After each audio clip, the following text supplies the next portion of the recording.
Thank you, Joe. 5 minutes after 11 o'clock. Thank you for tuning in this Monday morning. Today's December 8th. Yeah. I knew that the date meant something. I was trying to remember what was historic about today's date. And on the calendar that I got from your daughter last year, which is almost all used up, on this date in history, I Love Lucy. In 1952, a pregnancy was acknowledged in a TV show for the first time. Oh, wow. In 1863, President Lincoln announced his plan for the reconstruction of the South.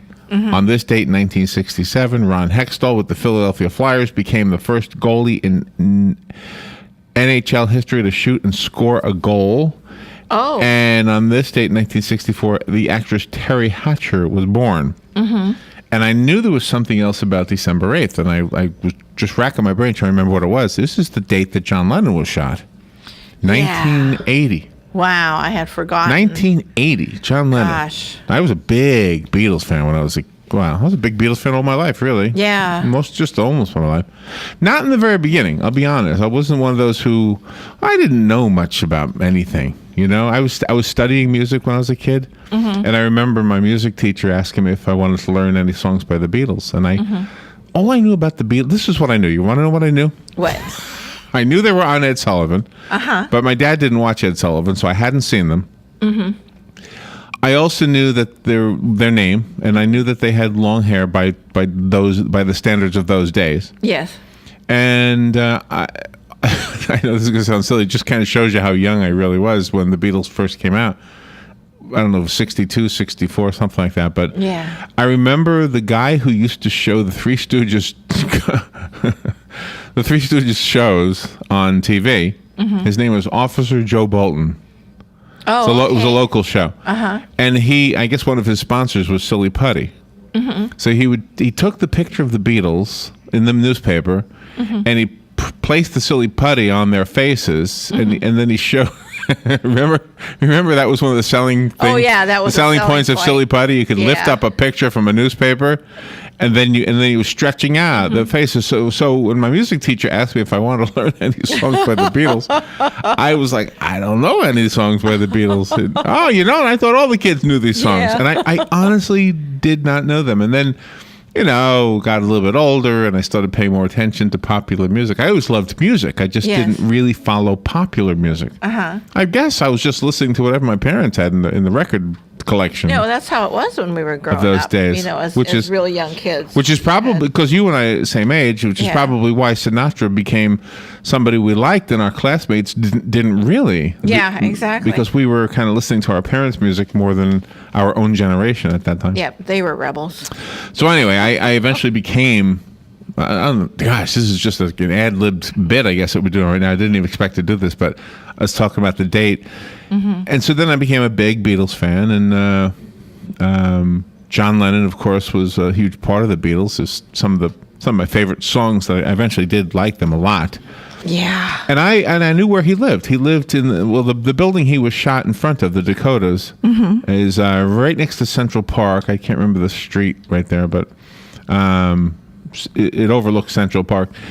And I went there to see him for whatever reason, just because I was a fan. I said, "Oh, cool! This is where he lives."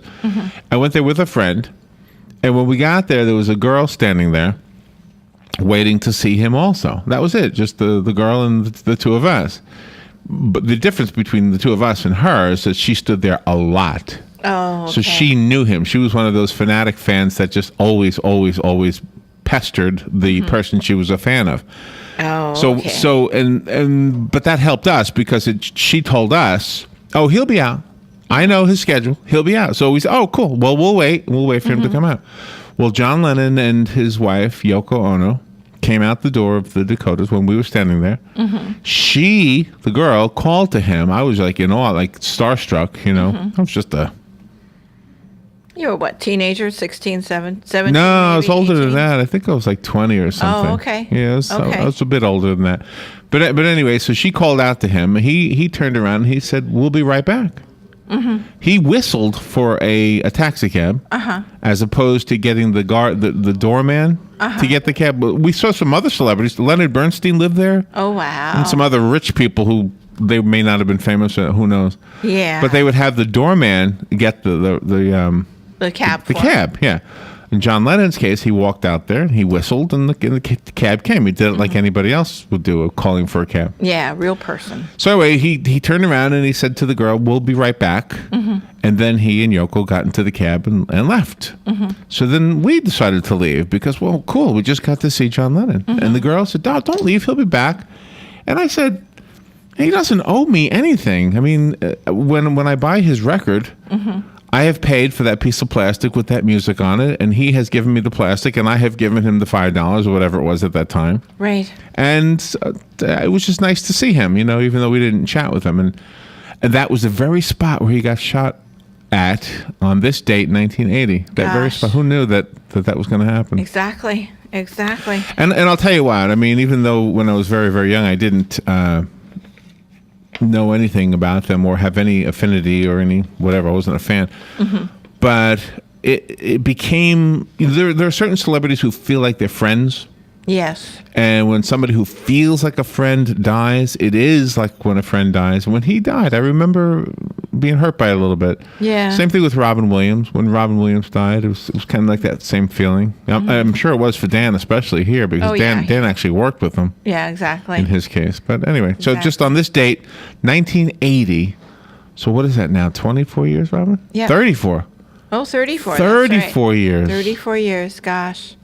Wow. Yeah. Golly. 34 years. Wow. He was 40 when he died, so he'd be 74. Yeah. Wow. So that's how much. I guess that's how old Paul McCartney is. His son Sean must be right now. Is 34 then? Probably. Yeah. Right. No, he was 39. 4, so he'd be 30. 38. He'd be 38. Yeah. And Julian would be 50, right? Hard to believe. Yeah. Probably. Yeah. Probably about 50. In his 50s. Wow. Wow. Well, excuse our indulgence into the Beatles. For those who like the Beatles, you probably enjoyed that conversation. The rest of you probably said, "Oh, come on, get on something else." No, but I do remember. Huge. I do remember something about that, though. Let me just tell you this. I was playing a bar. I was a musician in my younger days, and I still am. But I mean, I actually played for a living, and I was playing in some bar somewhere, 1980. And the TV was on, and they were watching something about John Lennon. And I remember some guy saying, "Why are they paying so much attention to a musician being shot?" And that's just the way it is. I mean, it is the way it is. If you are a fan, then you get it. Yeah. If you're not, then you don't. And you're right. It doesn't. No celebrity is as important as a world leader. But when Elvis died, it was a big news too, right? Oh, sure. I mean, that was something, as opposed to suicide. When Sinatra died, the family asked for stories about Frank Sinatra. And I actually had one that I contributed online. Not of my own, but a friend who I knew. Yeah, that's a wonderful story. All right, real quickly, the American Legion is having a blood drive. And let me tell you about this. The American Legion is asking for your help by donating blood in our statewide blood drive, January 30th and 31st. So this is a month or so away already. Yep. To donate, please call your local One Blood, Life South, or Blood Alliance donor center. So this is Life South, who we speak to every morning, Galen Unold, teaming up with the two competitors, I guess. Yep. Schedule an appointment. Please mention the American Legion blood drive. This is January 30th and 31st. And it is important to mention it now because, you can only donate every 8 weeks. Yeah, exactly. So just help them out and say, this is, you're donating blood. You go to your favorite blood donation place and tell them it's for the American Legion blood drive. And the other one, they're asking all veterans and families and friends to participate in this blood drive as well, the same blood drive. And again, to donate, just go to one of them and just say that you're doing it for the American Legion. That's right. I'm not really sure what that does, but that's what they wanted us to say. Yeah, because they want to make everyone aware that every 2 seconds, someone needs a blood transfusion. We'll be right back after this, right here. The weather is brought to you by myfwc.com. Safe boating is no accident. It'll be mostly cloudy today with a shower or two around, a high 68 to 72. And clearing tonight, lows ranging from 46 in the coolest inland spots to about 55 along the coast. Tomorrow, breezy and cool with times of clouds and sunshine and a high of 65 to 69. For Wednesday, times of clouds and sun and even cooler, the high 58 to 62. From the Florida Weather Center, I'm meteorologist Joe Lundberg. Yes, it's that time of year again. Christmas Days at WOCA, and we are in the spirit of giving. What you need to do to win is call us when we ask you to, and we'll put your name in the drawing. Remember, you can only put your name in once. You may win a certificate from Pac Mail, or one from Ocala Utilities, or one from Downtown Jewelry and Pawn of Bellevue, or Dance Alive, or... So listen and put your name in, and listen to win on WOCA, The Source. You've got a garden and we've got a show for you called You've Got a Garden with your host, Master Gardener Carol Ann Baldwin. Carol Ann answers your questions about your flowers, your veggies, your grass, your trees, even questions about your bugs. And she's only on WOCA, so don't miss Carol Ann Baldwin and You've Got a Garden each Tuesday from 9 a.m. to 10 a.m. right here on WOCA The Source. Do you have